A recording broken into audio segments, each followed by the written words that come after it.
හදවත තමයි පරිසරය. පරිසරය නැත්තම් මිනිස්සුන්ට ජීවත් වෙන්න බෑ. ඌව මාරි දෙන නිදහස් වුණා චාමරේ කියන්නේ මේ. එහෙම එකක් මේ අපි ඉන්න රාමුවෙන් එළිය තියෙනවා ලසන. කියන්නේ ගොඩක් මිනිස්සු ට්‍රැවල් කරනවා කියලා ඉතාලියෙන් ඉන්නේ කොහරි වන්දනා ගමනක් විනෝදචාරිකාවක්. විනෝද ගමනක් වගේ එකක් වුණාට මිනිස්සු නොදන්න හැමතැනක්ම ලස්සනයි. මට ගොඩක් කාලෙක ඉඳන් ප්‍රශ්නයක් තිබ්බා. බෑග් එකක් එල්ලගෙන බඩු ටිකක් දාගෙන ඔහේ ඇවිදිනවා. ඉතින් මේ ප්‍රශ්නේ විසඳගන්න තමයි අද මං මෙයාව එක්කන් ආවේ. මයිත් දැන් ඉන්නවා චාමර. අපි කතා කරන්න යන්නේ ට්‍රැවල් ගැන. ඉතින් චාමර කොහමද? වරදක් නැහැ ලස. සුබ උදෑසනක්. ඔව් සුබ උදෑසන. මුදින් ඉන්නවා. ලංකාවේ තියෙන ලස්සනම පරිසරයක තමයි අපි අද ඉන්නේ. ඉතින් චාමර මේ අර මං කලින් කිව්වා වගේ මොනවා හරි ටිකක් දාගෙන බෑග් එකක් එල්ලගෙන ලංකාවේ වටේම ඇවිදිනවා ඔයා. ඔව්. ඇත්තටම මේ ට්‍රැවල් කියන්නේ මොකක්ද කියලා සරලව පොඩ්ඩක් කිව්වොත්. ට්‍රැවල් කියන්නේ කෙටියෙන් කිව්වොත් ඒක හරියට බැලුවොත් සමාජ අධ්‍යයනයක් පරිසරය අධ්‍යයනයක් වගේ එකක්. ඒක බැලූ බැලමට විනෝද ගමනක් වගේ එකක් වුණාට ඒක ඇතුලේ එක සංස්කෘතීන් එක පරිසර පද්ධති ඒ හරහා අර මනුස්සයාට නැචරලි ලැබෙන්න ඕන දේවල් ටික ලැබෙනවා කියලා මම විශ්වාස කරනවා සහ ඒ වගේ ට්‍රැවලර්ස්ලා ඒක විශ්වාස කරනවා. අපි දැන් සාමාන්‍යයෙන් අපි නම් විනෝද චාරිකානේ යන්නේ. ඔව්. ඇත්තනම විනෝද චාරිකායි ට්‍රැවලුයි අතර පරතරයක් තියෙනවා. ඔව් අනිවාර්යයෙන්. ඒ කියන්නේ ගොඩක් මිනිස්සු ට්‍රැවල් කරනවා කියලා ඉතාලියෙන් ඉන්නේ කොහරි වන්දනා ගමනක් විනෝද චාරිකාවක්. ඔව්. එහෙම යන්නේ. ඇත්තටම අර මං කලින් සරලවන වගේ අහන්න කිව්වේ. ටිකක් බරාරුම් විදියට කිව්වොත් මේ දෙක වෙනස් වෙන්නේ කොහොමද? විනෝද ගමන සහ ට්‍රැවල්ද? ඔව්. විනෝද ගමන කියන්නේ අර එක හේතුවක් විතරයි. අර ෆැමිලි කට්ටියට හරි නැත්නම් කාට හරි එළියට යන්න තියෙන එක හේතුවක් විතරයි. ඒක ඇතුලේ ලස්සන තැන් බලනවා තමා. ආගමික ස්ථාන වැඳ පුදා ගන්නවා තමා. නමුත් අර ඒකත් එක්ක තියෙන අවබෝධයත් එක්ක මම විශ්වාස කරනවා අර අපි ට්‍රැවල් කරලා ලබා ගන්න බෙනිෆිට් සියල්ලම වන්දනා ගමනක් සහ විනෝද චාරිකාවක් යන සියල්ලෝටම ලැබෙන්නේ නැහැ කියන එක මම විශ්වාස කරනවා. ඉතින් ඒ අවශ්‍යතා දැන් අපි දන්නා මොනවා හරි හේතුන් මතනේ යන්නේ. එතකොට ඔයාලා අර කලින් කතා කරපු අපි අර දැන් ට්‍රැවල් කියන මාතෘකාව ඇතුළේදී ඔව් මිනිහෙකුට ලැබෙන අර බෙනිෆිට්ස් මොනවද? එකෙන් ලැබෙනවා ලස සාමාන්‍යයෙන් මානසික ආතතිය වගේ තියෙන කෙනෙක්ට ඒක තමයි ප්‍රධානම දේ. මේකට ස්වභාවික සෞන්දර්යය විඳිනකොට පරිසරය විඳිනකොට ඒ මානසික ආතතිය නැති වෙනවා. ඊට අමතරව විවිධ සංස්කෘතීන් ආශ්‍රය කරන් ලැබෙනවා. විවිධ ජන කොටස් පරිසර පද්ධති ඒකත් එක්ක අර අපි අර සබහා දහමත් එක්ක තියෙන බැඳීම තව ටිකක් ලං වෙනවා. ඒක හරහා අර හරියටම කිව්ව සබහා දහමත් එක්ක බද්ධ වෙනවා වගේ එකක්. ඒ කියන්නේ මිනිස්සුන්ට මන් දකින්න විදිහට ජීවත් වෙන්න සුදුසුම තැන තමයි සබහා දහම. අනිවාර්යයෙන්. ඒ කියන්නේ මේ පරිසරෙදිත් අපිට මාර නිදහසක් සහාර විදියට මේ ඔළුව මාරි දෙන නිදහස් වෙනවා චාමරේ. කියන්නේ මේ අපි වෙන තැනක ඉඳලා රාමුවකට කොටු වෙලා ඉන්නවට වැඩිය ඔව් එලිපහලියට බෑලා මේ පරිසරයත් එක්කන් කරන ගනුදෙනුව ඇතුළේදී අපේ ජීවිතේට මාර නිදහසක් දැනෙනවා. ඔයා පරිසරයත් එක්කන් ජීවත් වෙන මිනිස්සෙක් ලංකාවේ දැකපු ලස්සනම තැන කොහෙද? ලංකාවේ ලස්සනම තැන ලොකේෂන් එක ශ්‍රීපාද. ශ්‍රීපාදේ කීපාරක් ගිහලා දෙනවා? මම තුන් පාරක් ගිහලා තියෙනවා. ඉතින් ඒ තුන් පාරම එකම අත්දැකීමද ලැබුණේ වෙනස් අත්දැකීමක්ද? ඒක වෙනස්. ඒක මුල්ම දවසේ යනකොට ඒක වෙනම එකක්. ඒ කියන්නේ මිනිස්සු සහ අපි සමාජයේ අපි දන්න දේවල් ටික අපිට කියලා ඒ අවබෝධයෙන් ගියාට පසුව මම හෙව්වා මේ ඒ වගේ තැනකට ලේසියෙන් ට්‍රැවල් කරන්න ඇයි හැදුවේ නැත්තේ එහෙම පහසුකම් තියෙද්දි කියලා. එතකොට අර මං කියපු කතාව එනවා.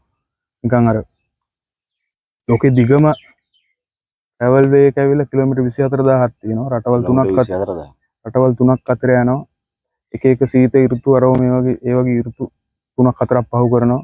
විවිධ ජන කොටස් පහු කරනවා. ඒක හරහා එයාට මානසික නිදහස ඊට පස්සේ එයාගේ ඇඟට එන්න ඕනේ ජවය මෝර්නින් එක්සර්සයිස් එක අර සාමාන්‍යයෙන් මිනිස්සයාගේ බොඩි එකට ලැබෙන්න ඕන හැමදේම ඒක මෙන්ටලි පැත්තටනේ වැඩිපුර බර. එන මෙන්ටලි පැත්තෙන් තමයි ඒ කියන්නේ ඔච්චර ಗುಣ දේවල් කෑවත් මෙන්ටලි පැත්ත නැත්තම් ඒ බෙනිෆිට් එක අපිට ලැබෙන්නේ නැහැ. එතකොට අර ලංකාවේ අය මේ ගැන දැනුවත් නැහැ කියන්නේ දැන් හිත කැඩුනොත් මොකක් හරි ගැටලුවක් වෙලා එහෙම ප්‍රශ්නයක් ආවොත් අපේ මිනිස්සු සීදී හානි කරගන්නවා. නමුත් වෙන අවස්ථාවලත් තියෙනවා. නමුත් වෙන රටක එහෙම නෑ. ඒ වගේ ලෝන් ට්‍රිප් එකක් එයාලා ඇවිදලා එයාලගේ තියෙන ස්ට්‍රෙස් එක, එයාලගේ තියෙන අවුල, එයාලගේ බ්‍රේක්අප් එකේ තියෙන ගැටලුව ඒ සියලු දේවල් නිදහස් කරගෙන ෆ්‍රී මිනිස්සෙක් තමයි ට්‍රැවල් එක ඉවරලා එළියට එන්නේ. අර ඔබ කිව්වා වගේ කිලෝමීටර් 24000 ඇතුලේ මේ මනුස්සයාගේ ජීවිතේ ජීවත් වුණ කාලෙට ලැබිච්ච නැති ඕන තරම් අත්දැකීම් ඔව් වෙන්න පුළුවන්. දැන් මේ ට්‍රැවලර්ස්ලා කියන දෙයක් තමයි එයාලගේ ජීවිතේ බෝරින්ම දවස කියලා හිතාගත්ත දවසේ ට්‍රැවල් එකක් යනකොට එයාලට තේරෙනවලු ඒක තමයි ජීවිතේ ලස්සනම දවස කියලා. ඒ කියන්නේ එහෙම එකක් මේ අපි ඉන්න රාමුවෙන් එළිය තියෙනවා ලස්සන. එතකොට ඒක නිතර ලබා ගන්න බෑ කියන එක ලොකු කතාවක්. ඒකට කොහොමද එන්ටර් වෙන්නේ කියන එක අපි කතා කරමු. ඔව් අපි ට්‍රැවල් කියන මාතෘකාව විශාලයි. ඒක පරාසයක් කියනවා කතා කරන්න අපි සරලව තමයි අපි මේ පළවෙනි වැඩසටහන විදිහට මේක පටන් ගත්තේ. මොකද මේක අපි මෙහෙමයි කියලා ඉවර කරන්න බෑ. ඉතින් මම ආය චාමරගෙන් අහන්න තියෙන්නේ දැන් අපි දන්නවා අපේ රටේ අපි දැකපු නැති තැන් තියෙනවා. හරිම ලස්සන. ඕන තරක පුළුවන් අපිට ට්‍රැවල් කරන්න. ආයි විශේෂිත ස්ථානයක් කියලා නෑ. මොකද අපි දන්නවා විදේශිකයෝ ලංකාවට ඇවිල්ලා ඔහේ බෑග් එකක් දාගෙන මේකේ තියෙන හැම පරිසර පද්ධතියක්ම විඳිනවා. ඔව්. ඔබ දකින්න විදිහට ලංකාවේම විශේෂිත තැන් වලට එහා ගියපු මිනිස්සු නොදන්න ලස්සන තැන් තියෙනවද ට්‍රැවල් කරන්න? ඔව්. මිනිස්සු නොදන්න හැමතැනක්ම ලස්සනයි. මිනිස්සු නොදන්න හැමතරම්ම ලස්සනයි. ලස්සනයි. ඒකට එහෙම කියන්නේ ඒ කියන්නේ මිනිස්සු සමහර ලොකේෂන් තියෙනවා මං උනත් මේ ලොකේෂන් ටැග් කරන්නේ නැතුවම දාන්නේ. ඒකට හේතුවක් තියෙනවා. මොකද ආය දවසකේ පරිසරය මම දකිද්දි සහ මගෙන් පස්සේ දකින්න මිනිස්සුන්ට ඒ විදිහට මේකේ ලස්සන දකින්න ඕන නිසා සාමාන්‍යයෙන් මම ලොකේෂන් කියන්නේ ප්‍රසිද්ධ ලොකේෂන් ඇරෙන්න මම නැත්තම් හම්බෙන ලස්සන ලොකේෂන් මම නම් වශයෙන් දාන්නේ නැහැ. ඒක ගැටලුවක්. ඒක මට විශ්වාස කරන්න බෑනේ එතන යන හැමෝම එතන පරිසරය ආරක්ෂා කරලා එයි කියලා එකක්. ඒක නිසාම සමහර තැන් තියෙනවා එහෙම යන් නමුත් අර කියන්න බැරි අර හේතුවක් හින්දා. මොකද මේ පරිසර පද්ධතිය අපි දන්නවනේ දැනට ට්‍රැවල් කරන සහ ඇවිදින තැන්වල පරිසර පද්ධතියට වෙලා තියෙන වැඩේ උණු දාලා තැන් තැන්වල පොලිතින් එක්ක අපි දකින්න අපේ රටට විදේශිකයෝ එනවානේ. අතරම ඒ එන බහුතරයක් විදේශිකයන්ට ලොකු විනයක් තියෙනවා මේ පරිසර පද්ධතිය ආරක්ෂා කරගන්න ඕන. මේවා මේ පරිසරය කියන්නේ මේ අපේ හදවත කියලා. අතරම මේකේ හදවත තමයි පරිසරය. පරිසරය නැත්තම් මිනිස්සුන්ට ජීවත් වෙන්න බෑ. එතකොට ඇයි අපේ රටේ මිනිස්සුන්ගේ සරල සාමාන්‍ය දැනීම නැත්තේ? අපි කන බොන ටොපි කොලේ පවා මොනවා හරි තැන් තැන් වල දාලා වතුර බෝතලේ විසික් කරලා යද්දි මේ පද්ධතිය විනාශ වෙනවා. මේක විනාශ වුණොත් අපේ ජීවන රටාව අවුල් වෙනවා කියන්නේ. ඔව් දැන් ඇයි අපිට අපේ රටේ මිනිස්සුන්ට ඒක නැත්තේ? අපේ රටේ මිනිස්සුන්ට ඒක නැත්තේ මං හිතන්නේ අපේ රටේ මිනිස්සු හිතනවා තව කවුරු එක කරයි. Taman ඒ තැනටපත් වෙනවට වැඩිය අතර පාරේ කුණට කවුරු අතු ගායි. අපි දාන කුණු කවුරු හරි අරයි යයි කියලා. කවුරු අරයි කියලා. ඒ වුණාට හරියට තේරුම් ගත්තොත් කවුරුත් එක කරන්නේ නැහැ. දැන් Taman නිසානේ මේ පරිසරය විනාශ වෙන්නේ. එතකොට Tamanට සාමාන්‍ය දැනීමක් තියෙන්න ඕනේ. පාරට හෝ මේ මහ පොළොවට කුණු ටිකක් දාන්න නැතු වෙන්නේ. මොකද දැන් විනයක් ඇතුව ඉන්න වැදගත්ම ජීවියානේ මිනිස්සයා මේකේ. එතකොට එයා එහෙම කරනවා කියන්නේ සමහර තැන්වල පරිසරයේ සමතුලිතතාවයට බාධාවක් වෙනවා. කුණු දානවා කියන්නේ ඒක හරහා බාධාවක් වෙනවා. එතකොට අපි පරිසරයට එහෙම කරනවා කියන්නේ පරිසරයෙන් අපිට ලැබෙන්නේ නැහැ කිසි දෙයක්. අපි ඒකත් එක්ක කොච්චරද බද්ධ වෙලා ඉන්නේ? ඒ තරමට මේකෙන් අපිට වාසි සහ ප්‍රයෝජන තියෙනවා. ඒතකොට ජාමර ඔයා ලංකාවේ පළාත් 9ම ඇවිදලා තියෙනවා. ඔව්. දිස්ත්‍රික්ක හැම දිස්ත්‍රික්කම ඇවිදලා තියෙනවාද? ඔව්. ඒ විශේෂිත දැන් සහ ලස්සන දැන් අත්විදලා තියෙනවා. ඔව්. ඇත්තරම මං අහන්න ගියේ අපිට හම්බ වෙන අපේ රටේ මිනිස්සු ඉන්නවනේ. අපි දැන් මිනිස්සු වෙන කතා කරපු හින්දා. ඔව්. ඒ අයගේ වෙනසක් දැකලා තියෙනවා. අනිවාර්යයෙන්. පොඩ්ඩක් පැහැදිලි කරන්න ඕනේ. ලංකාවේ මිනිස්සුන්ගේද? ඔව්. ලංකාවේ මිනිස්සු කියන්නේ දකුණ ගැන කතා කරන්න ඕන. දකුණ කියන්නේ ඇත්තටම වෙනම එකක්. ඒක කතා කරන්න ඕනේ. මොකද මේ ඔය ට්‍රැවල් කියන දෙයට මම පෙළඹෙන්න එක හේතුවත් දකුණ. එහෙම නැත්නම් ගාල්ල. ගාල්ල. එතකොට ඒ ඒකේ හම්බෙච්ච මිනිස්සු සහ ඒ පරිසරය බලනකොට ඒක වෙනස්ම එකක්. අර අපි පොත්පත්වල දකින්න අර ගැමි පරිසරය ඇතුලේ මාර හොඳ මිනිස්සු ටිකක්. අන්න ඒ මිනිස්සු දකුණේ ඉන්නවා. ඊට පස්සේ කඳුරට ඉන්නවා එහෙම මිනිස්සු කොට්ටාසයක්. ඊට අමතරව දැන් ඔය වෙරළබඩ මේගොම පැත්තේ එහෙම නෑ කියන දිහාවක් නෑ. හැම පැත්තම හැමෝගෙම විශේෂිතව වෙනසක් තියෙනවා. වෙනසක් තියෙනවා. ඒක අපිට මෙහෙමයි මේගොල්ලෝ හොඳයි කියන්න බෑ. නරකයි කියන්නත් බෑ. නරකයි කියන්නත් බෑනේ. අර විශේෂ වෙන හේතු තියෙනවා.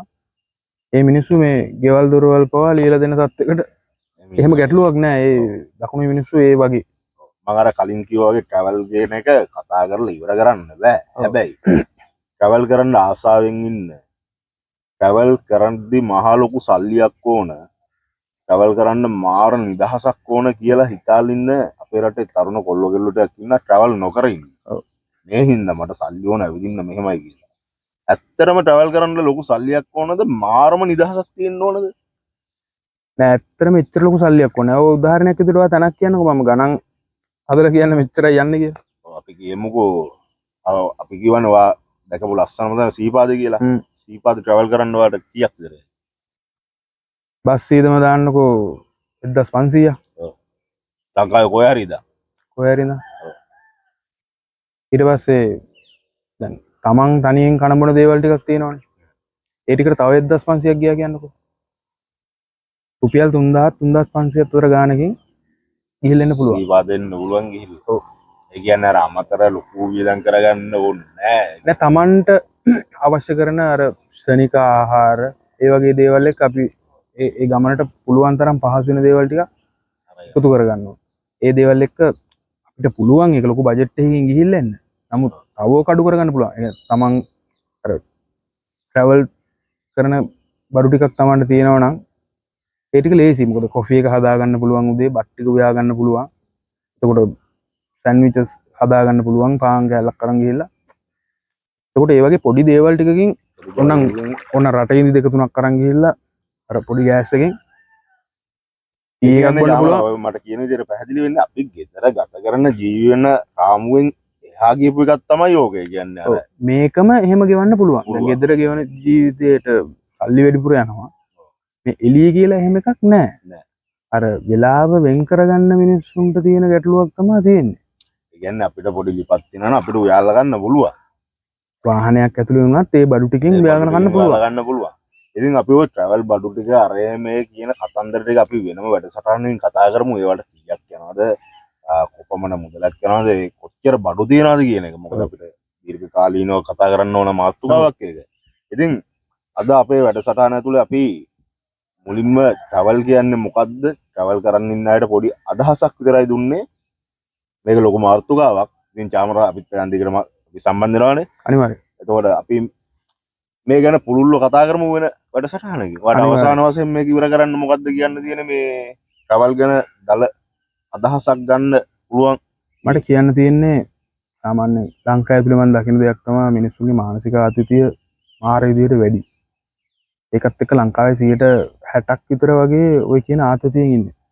ඉතින් ඕක රිලීස් කරගන්න පුළුවන් ඔය මම කියන ආකාරයට ඒකේ අර්ථය දැනගෙන හරි අවබෝධයෙන් ට්‍රැවල් එකක් කරොත් ඒ මොකක් හරි තියෙන තමන්ගේ හිතට මොකක් හරි තියෙන ගැටලුවක් ප්‍රශ්නයක් කාලයක් තිස්සේ ඔළුවට වද දෙන දෙයක් සහ ශරීර සෞඛ්‍යයට වැදගත් වෙන දේවල් ඒ වගේ සෑහෙන දේවල් ටිකක් ඒකට ඇඩ් වෙනවා. එතකොට ඕක කිව්වොත් එහෙම ඕක හරියට කිව්වොත් එහෙම දැන් සිරිපාද යන එක ගැන මට එතන කියන්න ඕනේ නැහැ.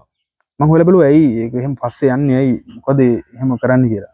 ඒක ඇතුලේ ලසා ඒ අපි කිව්වට ඒක ඇතුලේ කතන්දර ගොඩක් තියෙනවා. මම අර කිව්වේ ඒකනේ ජීවිතයේ යථාර්ථය තේරුම් ගන්න අර පරිසරයේ තියෙන එක එක පද්ධති අපිට එක එක දේවල් කියලා දෙනවා. එතකොට ඒ වගේ ෂෝට් ගමනක් තමයි ඒක. ඒක ඇතුලේ ගිහින් එනකොට අර මං කියන්නේ අවබෝධයෙන් ගිහිල්ලා එනකොට මං කිය පළවෙනි පාර මං එහෙම නෙමෙයි ගියේ. ඒ අවබෝධයෙන් ගිහින් එනකොට මහන්සියක් නැහැ. දියක් අඩියක් තියෙන ගානේ ස්පෙස් එක තමයි රිලීස් වෙන්නේ. තමන්ගේ අපි දැකලා තියෙනවා ජවයක් කියනවා සායදන් කුස්සියට යන්න බැරි. ඒ රටේ කාන්තාවෝ සිරිපාදේ ඉන්න කල ලස්සරට බයිනවා. ඔව් මොරාල් එක. ඉතින් අද අපි తాවකාලිකව මේ වැඩසටහන නතර කරනවා. මොකද කාලේ කිසිමද ප්‍රශ්න නිසා අපි මෙවැනි වැඩසටහනකින් යලිත් හමු වෙමු චාමර. අනිවාර්යයෙන්ම. හරි. අයවනවා. අයබෝන් එහෙනම් බොහොම ස්තුතියි. බොහොම ස්තුතියි. එනවා දැන් සවුන්ඩ් එක මම මේ ඩික් ඩික් ගාන